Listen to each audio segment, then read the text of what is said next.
আসসালামু আলাইকুম এভরিওয়ান। আমি আদিবা ফারজানা। আজকে আমরা এক্সেলের 3টা গুরুত্বপূর্ণ ফাংশন দেখব। ফাংশনগুলো হচ্ছে ইনডিরেক্ট, ট্রান্সপোজ এবং কন্ডিশনাল ফরম্যাটিং। তো ইনডিরেক্ট করার জন্য আমরা প্রথমে ইনডিরেক্টের যে ফর্মুলাটা আছে সেটাকে ঠিকভাবে লিখব, কারণ ফর্মুলা লিখতে ভুল হলে কিন্তু এটা কাজ করবে না। ইনডিরেক্টের কাজটা হচ্ছে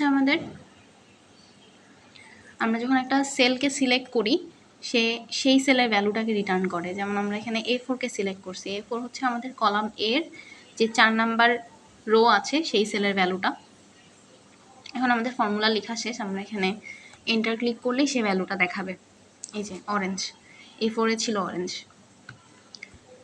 এবার আমরা দেখি ট্রান্সপোজ কীভাবে করতে হয়। এর জন্য প্রথমে ডেটাগুলোকে সিলেক্ট করে নিলাম, সিলেক্ট করার পরে কপি পেস্ট করে একটা খালি সেলের মধ্যে সেটাকে পেস্ট করব।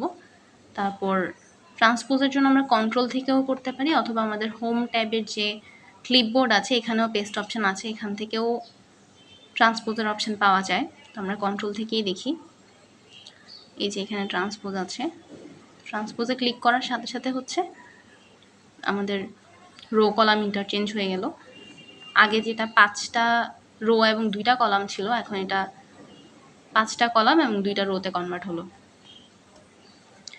এবার আমরা দেখব কন্ডিশনাল ফরম্যাটিং। তো এর জন্য আমরা কলাম বিকে সিলেক্ট করব। সিলেক্ট করার পর স্টাইলস থেকে কন্ডিশনাল ফরম্যাটিংয়ে এসে প্রথমে কালার স্কেলস থেকে আমরা ইচ্ছা মতো যে কোনো কালার সিলেক্ট করতে পারি, এখানে অনেক কালার দেওয়া। তারপর আইকন সেটসে এসে এটার কাজ হচ্ছে মূলত আমরা যখন অনেক ভ্যালু নিয়ে কাজ করি তাহলে একটা হাইয়েস্ট ভ্যালু থাকবে, একটা লোয়েস্ট ভ্যালু থাকবে, আর বাকি ভ্যালুগুলো মিডল রেঞ্জে থাকতেছে। তাহলে একই ধরনের যে সিমিলার ভ্যালুগুলো আছে সেগুলোকে তারা একটা কালারের মাধ্যমে ক্যাটাগরাইজ করে। যেমন 10 হচ্ছে লোয়েস্ট ভ্যালু, এটাকে একটা কালার দিয়ে দেখালো। 40 হচ্ছে আমাদের হাইয়েস্ট ভ্যালু, এটাকে ব্লু কালার দিয়ে মার্ক করা। আবার মিডল ভ্যালুগুলো হচ্ছে আরেকটা নির্দিষ্ট কালার দিয়ে দেখানো।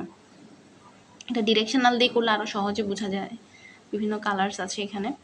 তো ডিরেকশনালে হচ্ছে আমাদের highest value, increasing decreasing value, middle রেঞ্জের ভ্যালু, এগুলোকে অ্যারো দিয়ে দেখানো। তো আমরা এখানে ইন্ডিকেটরস দিতে পারি, থ্রি ফ্ল্যাগ সিম্বল দিয়ে দেখাতে পারি, রেটিংস দিয়ে করতে পারি।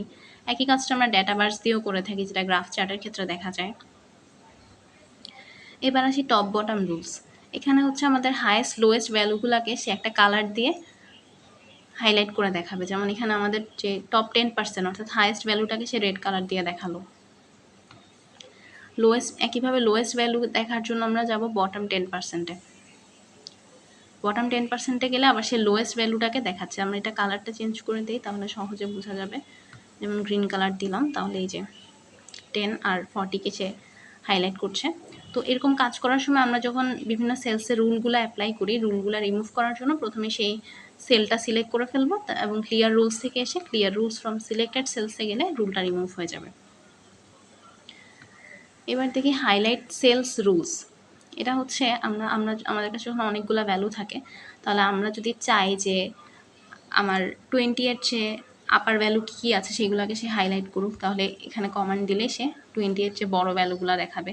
একইভাবে আমরা যদি চাই যে লোয়ার ভ্যালুগুলোকে দেখাক, তাহলে এখানে লেস দেনে গিয়ে আমরা 20 কমান্ড দিব। তাহলে এবার সে 20 দেখাচ্ছে, তাহলে 20-এর চেয়ে এখানে লোয়ার ভ্যালু হচ্ছে 10। এটাকে সে গ্রিন কালার দিলে এবার গ্রিন কালার দিয়ে দেখাচ্ছে। আর শেষে হচ্ছে আমরা যদি নতুন কোনো রুলস অ্যাপ্লাই করতে চাই, তাহলে নিউ রুলস থেকে এসে এখানে বিভিন্ন রুলস আছে, যেমন format all sales based on their values. এখানে সে লোয়েস্ট ভ্যালুকে একটা কালার দিয়ে দেখাবে, এরপর লোয়েস্ট থেকে আস্তে আস্তে যখন ভ্যালুগুলো বাড়তেছে হাইয়েস্টের দিকে যেতে যেতে সে কালারটা চেঞ্জ করবে। এই যে 10-কে একটা কালার দিয়ে দেখালো, এরপর 20, এরপর 30, 40-তে যেতে যেতে কিন্তু কালারটা চেঞ্জ হয়েছে। তো এই ছিল আমাদের 3টা ফাংশনস। Thanks for watching.